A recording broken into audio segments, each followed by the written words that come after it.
सर्वेभ्यो नमो नमः।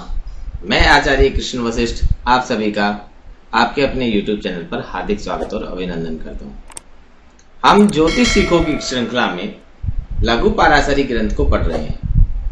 हमने उसके 8 श्लोक पहले सरल कर लिए थे।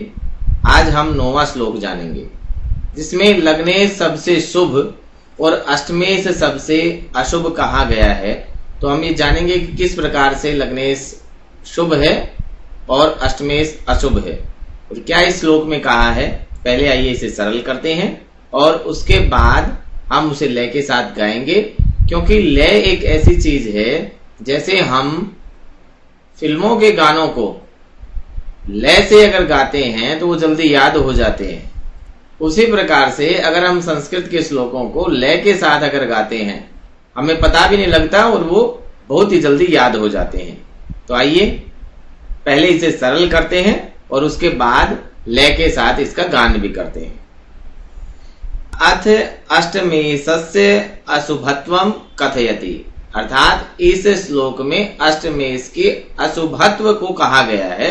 क्या कहा? भाग्य व्ययाधिपत्येन, वय अधिपत्येन रंध्रेशो न शुभप्रदः, स एव शुभ संधाता लग्नाधीशोपि चेत स्वयं। लय के साथ इसे गाएं। भाग्य व्याधिपत्येन रंध्रेशो न शुभप्रदः, स एव शुभ संधाता लग्नाधीशोपि चेत स्वयं। एक बार फिर से। भाग्य व्ययाधिपत्येन रंध्रेशो न शुभप्रदः, स एव शुभ संधाता लग्नाधीशोऽपि चेत स्वयं। व्याख्या में क्या कहा है? भाग्यस्य व्ययो, भाग्य व्यय, तद अधिपत्येन रंध्रेश अष्टमेश न शुभ।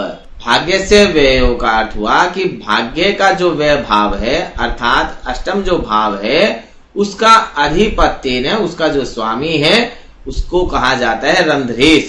तो ये जो रंध्रेश है वह अष्टमेश जो है वह शुभप्रद नहीं कहा गया है। अष्टमेश कभी भी शुभ नहीं होता है। अर्थात कुंडली में 12 भावों में जो अष्टम भाव होता है उसे हम अशुभ भाव कहते हैं। शुभ दशा फलदायको न भवति। अशुभ कहने का यहाँ क्या अर्थ हुआ कि वह शुभ फलदायक नहीं होता है। उसकी दशा जब आएगी तो हमें उसकी दशा अंतरदशा में अशुभ फल प्राप्त होते हैं। स एव अष्टमेश एव, स एव अष्टमेश एव, यानी कि अष्टमेश ही लग्नाधीशोपि चेत तदा शुभ संधाता। अगर वही कौन? अष्टमेश लग्नाधीशोपि चेत, अगर लग्नाधीश भी हो जाए, लग्न का स्वामी भी हो जाए, तदा शुभ संधाता, तो वह शुभ फलदायक हो जाता है। शुभ फल संधान कारक, अर्थात शुभ फल देने वाला वह बन जाता है। हिंदी में भी इसकी व्याख्या देखते हैं। भाग्य का व्यय कारक होने के कारण अष्टमेश शुभप्रद नहीं होता है। तो भाग्य का व्यय है अष्टम भाव, इसलिए यह शुभप्रद नहीं है, शुभ भाव नहीं है। यदि वह लग्न का स्वामी हो, यदि वह लग्न का स्वामी हो जाए तो अशुभ होने पर भी शुभ फल प्रदान करता है। अष्टमेश लग्नेश कब हो सकता है ये हम अगली स्लाइड में कुंडली में उसको रखकर जानेंगे। अथवा अष्टमेश स्वयं, अथवा वह स्वयं अष्टमेश हो, यानी कि केवल ही अष्टमेश मात्र ही हो, तो दूसरे स्थान का स्वामी न हो तो वह शुभ कारक होता है। आइए अब इसे कुंडली में रखकर जान लेते हैं कि ये स्थिति कैसे हो सकती है। अष्टमेश लग्नाधीश केवल 2 ही लगनों में हो सकता है। कौन सा? एक तो वो हो सकता है मेष लगन।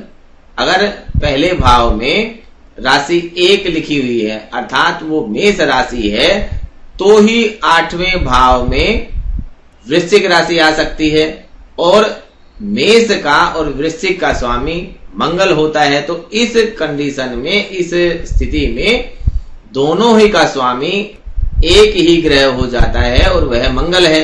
तो ये कहा कि अगर लग्नेश और अष्टमेश एक ही हो तो वह शुभ फल कारक हो जाता है, शुभ दशा फल देने वाला बन जाता है। दूसरा एक और हो सकता है, अगर तुला लगन की कुंडली हो, अर्थात अगर लगन में 7 की संख्या हो तो यहाँ अष्टम भाव में वृषभ राशि आएगी, 2 नंबर की संख्या आएगी।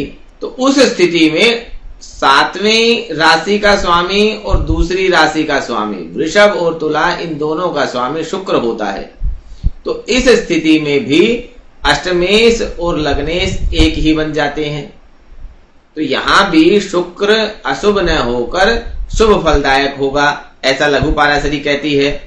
और एक और स्थिति भी देख लेते हैं, जो उसमें कहा कि अगर अष्टमेश केवल अष्टमेश हो, वो स्थिति कब बन सकती है? वो स्थिति बन सकती है अगर लगन में धनु राशि हो। तो धनु राशि होगी तो यहां पर अष्टम भाव में कर्क राशि आ जाएगी, क्योंकि 9, यहाँ 10, यहाँ 11, यहाँ 12, यहाँ 1, यहाँ 2, यहाँ 3 और यहाँ 4 की संख्या आएगी। तो अगर धनु लगन होगा तो अष्टमेश चंद्रमा हो जाएगा। और अगर मकर लगन होगा, ठीक है, अगर मकर लगन होगा तो अष्टम भाव में राशि आ जाएगी सिंह, और जिसका स्वामी होता है सूर्य। तो इस स्थिति में भी चूंकि हमें पता है कि कारक और सिंह इन दोनों का स्वामित्व एक एक ग्रह को ही प्राप्त है, और वो है सूर्य और चंद्रमा। कारक का चंद्रमा और सिंह का सूर्य स्वामी होता है। तो इस स्थिति में भी ये कहा गया कि सूर्य और चंद्रमा को दोनों को ही अष्टमेश का दोष नहीं लगता है। जब ऐसी स्थिति हो तो दोनों को शुभ कारक ही माना जाएगा, अशुभ कारक नहीं माना जाएगा। तो इस प्रकार से आज हमने लघु पाराशरी के 9वें श्लोक को जाना। अष्टम भाव अशुभ होता है, लेकिन वह अगर लग्नेश भी हो तो वो शुभ हो जाता है।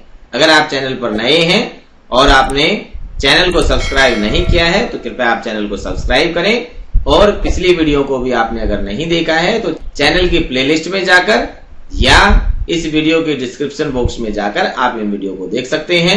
आपका दिन शुभ हो। नमस्कार।